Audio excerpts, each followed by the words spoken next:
Realtor called us because they have a customer who wants to put their house on the market, and they've got a little bit of water damage showing up. This is Jeff Sanders. He's with the Sanders team. They do an awesome job, and he knows that he's going to put this house on the market for the customer. Wants to make sure they don't have any problems come home inspection time, so we're going to get to work on the outside, start taking this apart, and figure out what's going on. That's next on this edition of Forever Home. The house was built in 2002, back before the code change requiring tyvek everywhere, so there's no tyvek anywhere on the garage, just in the living space above. So that window's dripping down, could easily be coming down the siding here. And any water that does get past things has a clear shot straight down behind, because there's no flashing to kick this out because the window is sitting on top of this stone table. And the drip cap that was here seemed to be harvesting a whole collection of what I'm guessing is bug debris. So we've got bugs coming up here bringing dirt up. We've got water damage getting in from the inside. So we're going to add house wrap and put it all back together so they don't have to worry about that anymore. What problem can we solve for you today? So we're starting the process of putting this back together. We put a whole bunch of adhesive goo back underneath here. We did a strip along the bottom edge between the metal drip cap and the concrete just to help make sure water's not trying to drive underneath there. We put a whole mess down here in this corner, put some behind the J-channel, and then we have our house wrap. We put this in behind the J-channel in this case. Sometimes I put it in front of it. In this case, based on how things are, I'm going to put it behind, and we're going to have to do some fancy gymnastics up here when we get to the top. And I noticed that any water that comes down here gets trapped in this pocket, so we're going to take a drill, and we're going to put a couple of weep holes in here. And those weep holes are going to allow a path for any water that gets trapped in here to have a path to daylight, where it's not getting forced into this corner and dripping down where we have vulnerable positions, but it's able to just drain out right across the front here. So let's give you an idea what this looked like as it comes apart initially. All the water goes down here, either gets forced out that corner or forced out that corner if it gets trapped in here. They've got this lapped in the wrong order. They've got this piece of J-channel in front of that one, so any water comes down here, it's a chance to get behind there. You don't want that.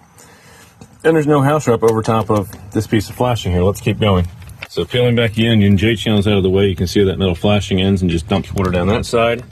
And that metal end is right there. Okay, so we've pulled all the nails. Let's go ahead and pop this out here and see what we find. You get the same kind of, what looks to me like bug trails back here. And maybe that's because this is down to the soil. Now the concrete I know is up here somewhere, but there's obviously a highway that the bugs have been getting in, and they were doing something at some point. I don't see anybody active now, but we definitely want to make sure water's not getting where it's not supposed to. Before we put this back together, we'll definitely goo up this left-hand corner. We're going to put a bunch of goo under the window here in the right-hand corner. So we've got a massive amount of goo here. We've got a nice little bead running all the way across. We've got a pretty good dab in this corner. I filled it into the front edge of this window. And now we're going to take our drip cap and we're going to set it down into that adhesive goo. We're just going to push that down and get a good seal. And then we'll put the nails back, and I circled the holes where the nails come out of, so I know I get the right ones back in the right spot. And that is probably one of the most important steps, because that way any water that gets down here gets forced to the outside, which is what we want. And now we just have to be very diligent about putting the layers back up in the correct sequence. That means getting the house wrap down and over that drip cap, and then making sure that's tucked underneath all those different places up above. And that's how you keep the water out.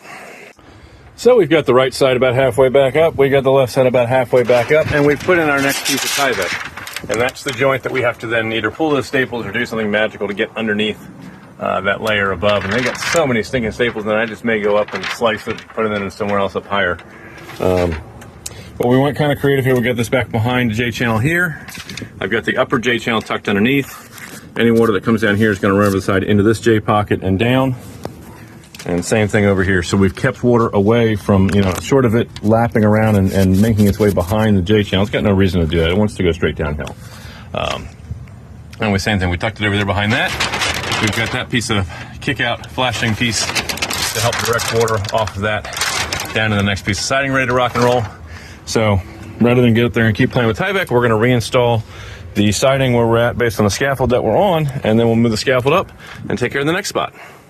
So we're coming down to the home stretch on this project. You can see that we now have our new piece of house wrap tucked up underneath the old piece there, and in behind the J-channel on that side. We are underneath all the way across and over to here. We even taked and kind of did a little flossing action to get some of this house wrap behind the soffit here. and then brought it up, and I wasn't able to make changes to this because of how it was already put together, so we used several layers of tape to make sure that water that comes down here, hopefully that has a really good chance of winding up over the outside. You know, tape can eventually peel over time, but I'm pretty happy with how that looks right now. And we don't think we had a bunch of water over there anyways. This is just kind of belt and suspenders to make sure that nothing coming in down here has a chance of getting anywhere ugly that we don't want it to.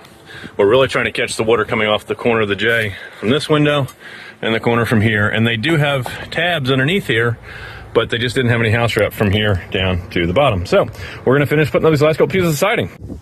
So on that note, this project is finished. They got a couple more T's to cross and I's to dot before the customer is ready to have Jeff and Corey put this on the MLS for them. But ready to rock and roll, at least from this front. We know that when it comes time for the home inspection, they're able to say, you know, put this on the disclosure, hey, yes, there was previous leak, but it's been handled, it's been taken care of, it's been addressed, and they're ready to move forward and rock and roll. So there's something we can do for you. There's nothing our team doesn't do. Roofing, siding, windows, doors, decks, gutters, and drainage, kitchens, bathrooms, basements, plumbing, electrical, drywall, spackle, paint, Cope Construction, Renovation, and Roofing is a Pennsylvania Home Improvement Contract number 88078. Remember, when we're finished with it, you're going to be proud to say it's not just done, it's Cope built. Your only complaints can be, how come no one told you to call us sooner? We'll catch you guys on the next edition of Forever Home. Bye for now.